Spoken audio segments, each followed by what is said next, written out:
বৃক্ষরোপণ বা কিংবা বনায়ন এটাই বোধহয় শেষ কথা উচিত হবে না, শেষ কথা হওয়া উচিত হবে না। এই বনায়ন পশু পাখি বিভিন্ন প্রাণী কীট পতঙ্গের জন্য নিরাপদ বাসস্থান কিংবা প্রয়োজনীয় আহারের যোগান দিতে পারে কিনা এটিও কিন্তু আমাদের চিন্তার মধ্যে থাকা প্রয়োজন। কারণ আমরা অনেক গাছ অনেক কিছু কেটে ফেলার কারণে যেটি হচ্ছে সমস্যা, অনেক পোকামাকড় অনেক কিছু কিন্তু বিলুপ্ত হয়ে যাচ্ছে, যেটাও পরিবেশের জন্য ক্ষতিকারক। গাছপালা, প্রাণী অর্থাৎ সকল জীব এবং মাটি, পানি, বায়ু, জড় পরিবেশ সবকিছু যাতে স্বাভাবিকভাবে মিলেমিশে থাকতে পারে, বনায়নের মাধ্যমে, ফরেস্টেশনের মাধ্যমে এরকম একটা ইকোসিস্টেম বজায় এবং বহাল রাখায় আমরা চেষ্টা করছি। বর্তমান সরকার যে কাজগুলো করছে তার ভিতর দিয়ে এই পুরো জিনিসটাকে একসাথে রাখার, পরিবেশের যে ঠিকটাকে সেটাই আমাদের লক্ষ্য। শুধু যে গাছ লাগাবো আমরা, শুধু যে প্লাস্টিক সরাবো তা না, অনেকগুলো ইন্টিগ্রেটেড জিনিস আছে, সেগুলোকে আমরা খেয়াল রাখার চেষ্টা করছি।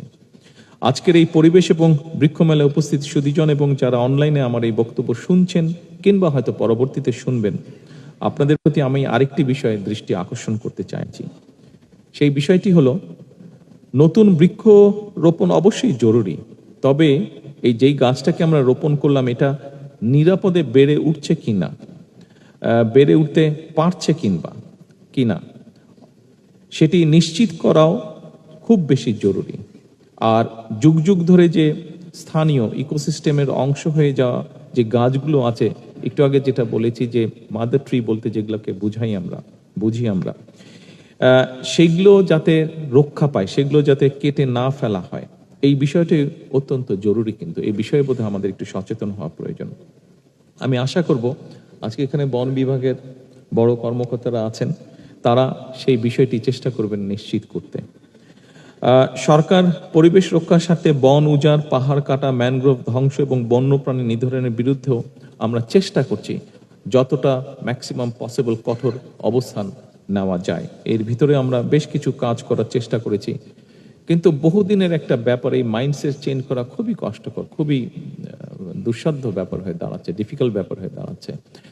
এই জিনিসটা আসলে মানুষকে বোঝাতে হবে। সেজন্য প্রথমেই আমি বলেছিলাম যে পুরো বিষয়টা যদি আমাদেরকে অ্যাড্রেস করতে, আমাদের প্রত্যেকটা মানুষকে একটু একটু করে হলেও অবদান রাখতে হবে, যার পক্ষে যতটুকু সম্ভব, যেই পরিবেশে সম্ভব।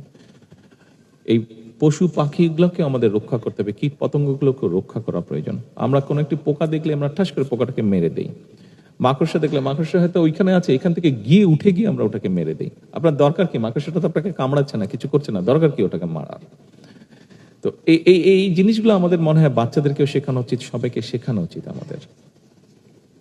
একটা পাখি দেখলে, কিছু দেখলে আমরা দৌড় দিয়ে ঢিলা দিই, আরে ভাই পাখিটা আপনাকে কি বিরক্ত করছে, ওর মতন করে কিচিরমিচির করে ডাক দিচ্ছে, দরকার কি ওকে ঢিলানোর?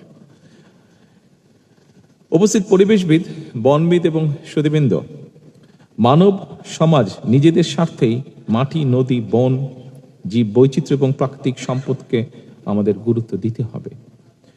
আমরা যদি আমাদের নদীগুলোকে বাঁচাতে না পারি, একটা বিভৎস অবস্থা, একটা ভয়াবহ অবস্থা। আপনারা যে কোনো নদীর, আমরা নদীমাতৃক বাংলাদেশ বলতাম, বিভিন্ন নদীকে আমরা দেখতাম। আপনারা নদীগুলোর পাশে যান, খাল বিলের পাশে যান, মনে হচ্ছে যে এই নদীগুলো খাল বিলের মধ্যে দিয়ে এগুলা পানি যাবার জন্য নয়, এগুলা মানুষের পরিত্যক্ত যে বর্জ্য বা মানুষের ব্যবহার যে বর্জ্য, সেগুলোকে নিয়ে যাওয়ার জন্য মনে হচ্ছে এই রাস্তাগুলো বা নদী খালগুলোকে তৈরি করা হয়েছে।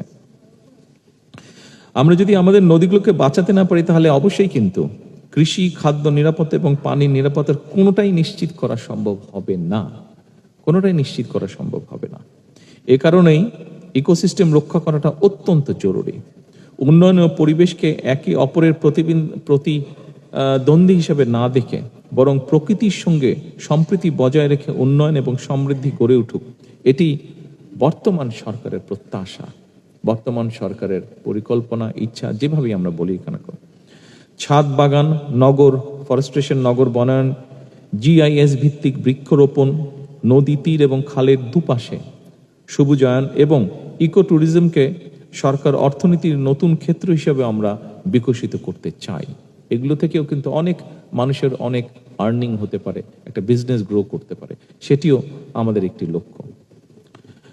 সম্মানিত সকল উপস্থিতিবৃন্দ, জলবায়ু পরিবর্তনের যে অভিঘাত, এটা বোধহয় এখন আর ভবিষ্যতের কোনো আশঙ্কার বিষয় না। জলবায়ু, আমরা দেখছি বৃষ্টি হচ্ছে না আবার হঠাৎ করে বৃষ্টি হচ্ছে সব দিক দিয়ে। আগে যেরকম সুন্দর বর্ষাকালে সুন্দর বৃষ্টি হতো, আজকে কালকে এভরিডে কম বেশি বৃষ্টি হতো, সেভাবে হতো না। কিন্তু এখন দেখছি বৃষ্টি হচ্ছে না, শুকনা অসম্ভব গরম, আবার হঠাৎ করে।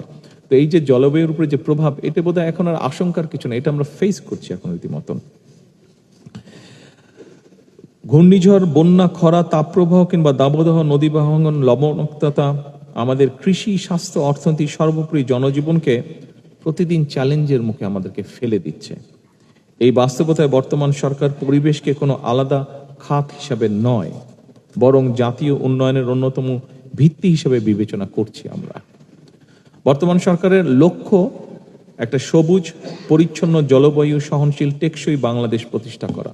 আমার মনে হয় মানুষ হিসাবে এটি বোধহয় শুধু সরকার না, আমি বক্তব্যে বলেছি সরকারের, কিন্তু আমার কাছে মনে হয় এটি মানুষ হিসেবে এই ঘরে যারা বসে আছেন, এর ঘরের বাইরে বহু মানুষ আছেন যারা বিষয়টি রিয়েলাইজ করছেন, এটি বোধহয় আমাদের সকলেরই লক্ষ্য। কারণ যারা এই বিষয়ে কাজ করছেন আমরা বুঝতে পারছি যে আমরা যদি এখনই বিষয়টিকে অ্যাড্রেস না করি সঠিকভাবে, তাহলে কি